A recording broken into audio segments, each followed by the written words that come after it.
You know, I'm curious because there's been obviously so much coverage in the media of Arab Spring and the Egyptian uprising.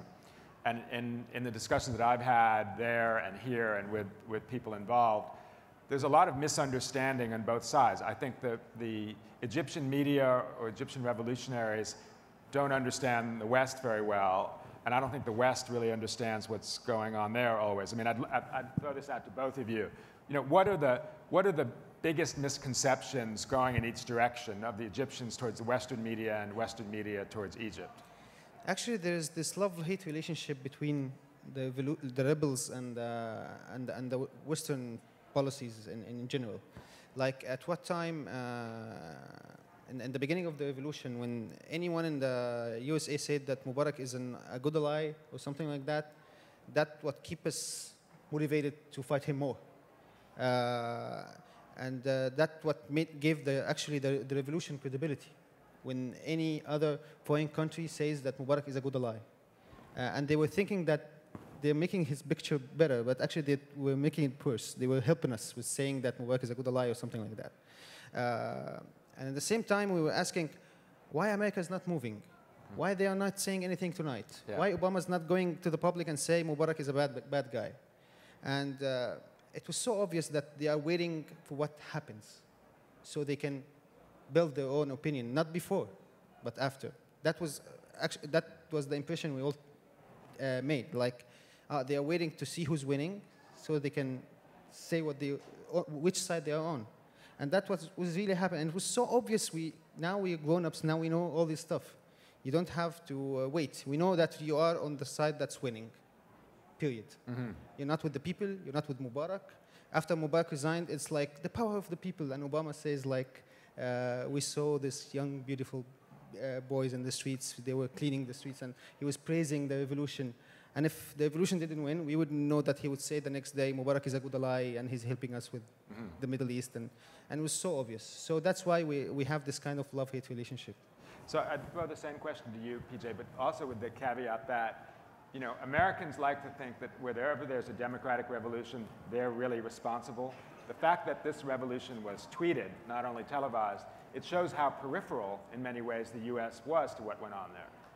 No, just to agree with Amr, the approach that we took to Tunisia and Egypt, in some respects, mirrored the approach that the United States took in 2009 with the election in Iran, stepping back, refraining from significant comments so that whatever happened on the ground was about Iran. We didn't want to say anything that would give the regime the pretext to say, well, the great Satan is manipulating events within Iran. And what did happen afterwards, and the repression and the significant violence to put down the protests that followed a rigged election, was about Iran and not about the United States. That positioning, I think, was very successful. So we took that same cautious approach in trying to recognize that what was happening inside of Egypt was going to be created by Egyptians, and the United States was not in a position to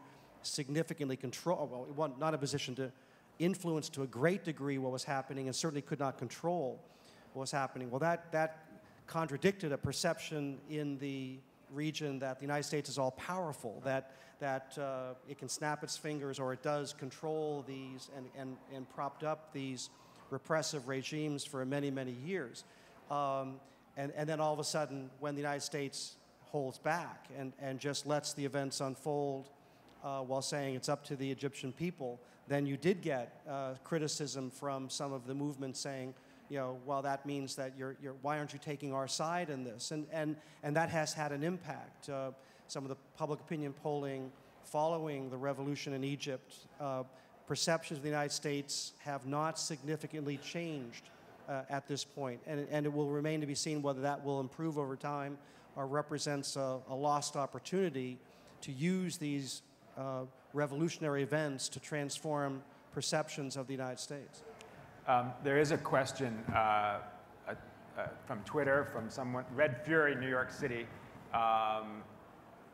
Stengel makes a great point. This is not written by anyone I know of, that radicals are growing and recruiting without technology. what role does social really play in a revolution? I think that, I mean, because we did talk about that in the beginning, I guess the question I would ask you, Amr, is what would have been the difference if there was no social media? Would the uprising in Egypt never have happened at all? I think it would have taken much more time. And my prediction was if Gamal Mubarak, the son of Mubarak, went for election, it would have happened. So it was a matter of time. It would have happened anyways. But the social media made it a lot faster and made us a lot more convinced that we should do that. Because it just, it made everything that they say turn into a scandal. It was covering all the lies. You know, we had this famous picture of Obama and Hosni Mubarak and other leaders. They were walking in some kind of a conference, and Obama was in the front, and everyone was walking behind him. So the next day, our newspaper, the normal media, they took the same picture and did lots of Photoshop to put Mubarak in the beginning and Obama behind him, because Mubarak is the leader of the world, you know? So next day, it was on all the blogs, all the Facebook pages. Look at this picture that they faked. This is how we are right now. We are faking everything, and you are so busted. We know that you're faking it. Mm-hmm. Yeah. And it was, and actually when they asked the editor of the newspaper, it was the most famous newspaper and the biggest newspaper in Egypt. He said it's just expressionist picture. What is that? It's on the front page of the newspaper. You're not doing art here, you know. You're doing news. Mm. And eventually, the next day, he was promoted and had a raise because he was doing the right thing. He's an artist. So it was all over the news. So every day was like that before the revolution. We had a 1 year of what I call everyday scandal. It was every day we're covering a lie by the social media. Every day we're knowing the statistics from, like we say, there was a famous in the same newspaper, like it was saying that Mubarak is the most lovable president in the world by his people. That was true. Mm-hmm. And it was on his birthday, and he said, it's not the day that Mubarak is born, it's the day that Egypt was born. It was kissing ass all the time. So it was, you can easily just Google and see who's the most lovable president in the world. So who are you talking to? Like now we can all read and write, by the way. So we can all use Google. So every day we were covering the lies. So that's what made it way faster, made it cover the corruption way faster. I think we should give credit to the cell phones that has cameras because they were covering everything, starting police brutality till the corrupted elections. Everything was being shot and on the end, YouTube. While in the media, you open the TV and you see this elegant guy telling how Egyptians love Mubarak, how everything is named after Mubarak's name, how everything is, we have songs by his name on TV all the time, singing to Mubarak in person. So, and in the social media, you see lots of indie artists singing songs, cursing him by his mother. So it was all this contrast that really made us angry and made us go to the streets and say, hey, we know. Yeah, it's a challenge actually for those of us in the news business because the question is, what is news now? I mean, you could argue, in fact, that the tweets, that the Facebook updates are, in fact, that is what's news, and everything else is commentary now because that's actual action. You know, news really in this age, from conventional purveyors of news, is actually what we say rather than what's actually happening in the world. Actually, what was happening with all of us is our parents were going into the rooms. Tell me what's happening on Twitter. They are opening the TV, but they don't believe it anymore. It was all of us had the same story all over the revolution. Our parents kept coming to us and asking us, tell me what's happening on the Twitter right now. Tell me what's happening on Facebook. Tell them on Twitter that they have to stop. I can't tell them. It's not like that. It's like I give order and they deliver. It's not like that. So it was like always, now everyone in Egypt and even the old guy you meet in the taxi, oh, this Twitter revolution that made all of this. And it was like, now it's all famous, and they don't know what is that, what is Twitter and Facebook, but they are getting curious to know. Well, the answer to the question of what's happening on Twitter right now is actually nothing. But, but I want to thank our two fantastic. Back is there then. something back there? Okay. There's a question. Oh, okay. We're like out of time. So one question. So in this country, Tommy Hilfiger tried to jump on. In this country, Tommy Hilfiger famously tried to jump on Arab Spring as an opportunity to talk about his spring collection. You know, he tweeted. Any examples of brands in Egypt that tried to take advantage of the revolution in a positive way?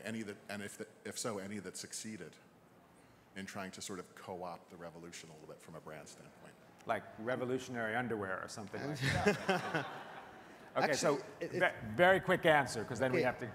I think you already know the answer. It happened, of course, with a big company that tried to use the revolution in a way, and people got so angry.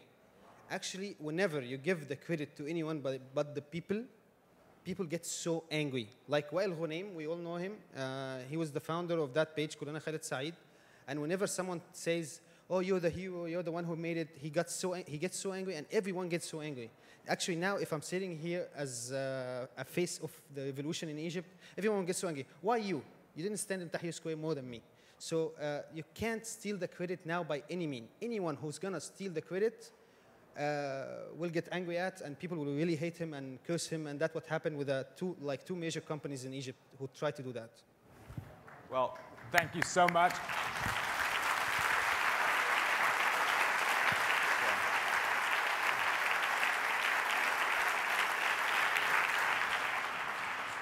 I think you all get a chance of how transformational social media is, and these are two guys that are actually transforming the world. So thank you so much, and thank all of you.